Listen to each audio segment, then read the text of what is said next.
जय माता दी दोस्तों। वर्ल्ड बेस्ट मैजिक में आपका हार्दिक स्वागत है। कैसे हैं आप सब? ये बताने के लिए कमेंट बॉक्स में जय माता दी जरूर लिखें। दोस्तों, हर साल माघ महीने के कृष्ण पक्ष की चतुर्थी तिथि को सकट चौथ का व्रत रखा जाता है। इस दिन को तिल चौथ, तिलकुट चौथ, माघी चौथ व संकष्टी चतुर्थी के नाम से भी जानते हैं। ऐसी मान्यता है कि जो भी भक्त सच्चे मन से इस दिन व्रत रखकर भगवान गणेश जी की आराधना करता है, उसकी सभी मनोकामनाएं पूरी होती हैं। दोस्तों, सकट चौथ का व्रत संतान के लिए बहुत ही विशेष रूप से पुण्य फलदायी माना गया है। इस व्रत को करने से संतान के जीवन में आने वाली सभी परेशानियां दूर हो जाती हैं। संतान को सुख समृद्धि की प्राप्ति होती है और उसकी आयु भी लंबी होती है। दोस्तों, इस व्रत के प्रभाव से निसंतान लोगों को भी संतान की प्राप्ति होती है। आपको बता दें कि सकट चौथ के व्रत में विघ्नहर्ता भगवान गणेश जी के साथ साथ चंद्रमा का भी पूजन किया जाता है। चंद्रमा के पूजन के बिना ये व्रत अधूरा माना जाता है। इसीलिए चांद को अर्घ्य देने के बाद इस व्रत का पारण किया जा सकता है। दोस्तों, सकट चौथ के दिन तिल का विशेष महत्व है।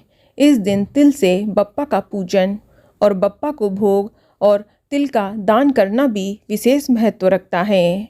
तो चलिए जान लेते हैं कि साल 2024 में सकट चौथ का व्रत कब रखा जाएगा। तो आपको बता दें कि चतुर्थी तिथि की शुरुआत 29 जनवरी 2024 की सुबह 6:10 पर हो जाएगी और चतुर्थी तिथि की समाप्ति अगले दिन सुबह यानी 30 जनवरी 2024 की सुबह 8:54 पर हो जाएगी। तो इस हिसाब से इस साल संकष्टी चतुर्थी का व्रत 29 जनवरी 2024 दिन सोमवार को रखा जाएगा। और बात करें पूजा के शुभ मुहूर्त की, तो इस दिन सुबह पूजा के 2 शुभ मुहूर्त हैं, जिसमें से पहला शुभ मुहूर्त सुबह 7:11 से लेकर सुबह 8:31 तक रहेगा और दूसरा शुभ मुहूर्त सुबह 9:54 से लेकर सुबह 11:14 तक रहेगा। और शाम को पूजा का शुभ मुहूर्त शाम 4:37 से लेकर शाम 7:37 तक रहेगा और इस दिन राहु काल का समय सुबह 8:32 से लेकर सुबह 9:53 पर रहेगा। तो आप इस दौरान पूजन ना करें। और दोस्तों, बात करें चंद्रोदय के समय की, तो इस दिन चांद निकलने का समय 29 जनवरी की रात 9:10 पर रहेगा। चलिए अब बात करते हैं कि सकट चौथ के दिन भूलकर भी कौन कौन सी गलतियां नहीं करनी चाहिए। दोस्तों, सकट चौथ के दिन गणेश जी की पूजा में तुलसी शामिल ना करें। इसके अलावा सकट चौथ के पूजन के समय भूलकर भी महिलाओं को काले रंग के वस्त्र धारण नहीं करने चाहिए। इस दिन आप लाल, पीले, हरे या गुलाबी रंग के वस्त्र पहने।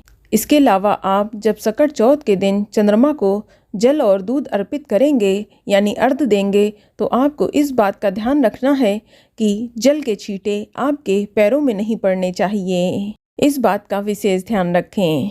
चलिए अब बात करते हैं सकट चौथ की पूजा विधि के बारे में। दोस्तों, इस दिन व्रती महिलाओं को प्रातःकाल सुबह जल्दी उठकर स्नान करना चाहिए और हो सके तो इस दिन लाल रंग के वस्त्र धारण करें और फिर दिन भर उपवास करने के बाद शाम के समय पूजा करें।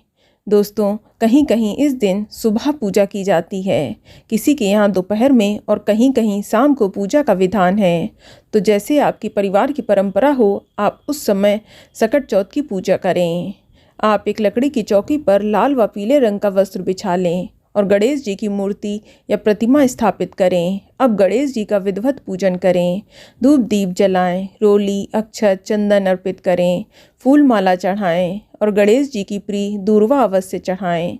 इसके बाद आप गुड़ व तिल का लड्डू या फिर तिल गुड़ का भोग लगाएं। कहीं कहीं इस दिन तिलकुट का पहाड़ या बकरा भी बनाया जाता है, जिसकी गर्दन घर का कोई बच्चा काट देता है। इसके बाद आप सकट चौथ की व्रत कथा जरूर सुनें और आरती करके विधिवत पूजा को संपन्न करें। इसके बाद जब चंद्रमा निकल आए तो चंद्रमा को जल और कच्चे दूध से अर्घ्य दें, फूल, चंदन, अक्षत अर्पित करें, तिल गुड़ का भोग लगाएं।